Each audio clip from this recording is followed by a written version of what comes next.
I want to share something that I've been thinking about for the last 10 years, and I finally had a big breakthrough in it. And the question is, we have data about physicians, about who's ordering too many tests. And for example, is head CTs for headache, something that might need to be done occasionally, but not 30 or 50% of the time, like some people do. And so the question is, I have the data, but how am I going to get that to the frontline physicians? And my challenge has been, I hand it to physician leaders and I say, hey, this is something useful, you could take it to your docs, why don't you do that?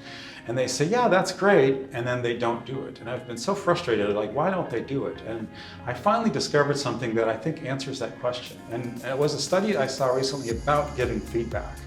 And some researchers, they asked people, I think it was one of these, college students with a clipboard asked someone on the street, would you like to receive feedback if there's an area about you or your behavior that could really use some improvement?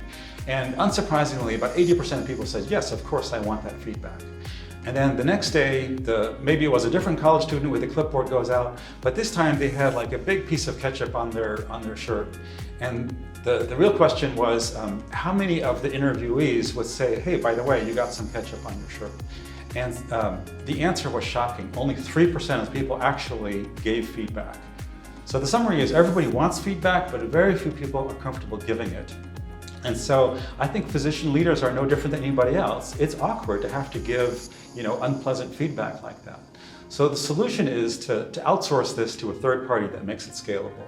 And this is where the Agathos solution is useful, because by sending out text messages that just give feedback, basically, that says your rate of ordering head CTs is much higher than all your peers, it's like saying, hey, you got ketchup on your shirt and you probably want to know about that.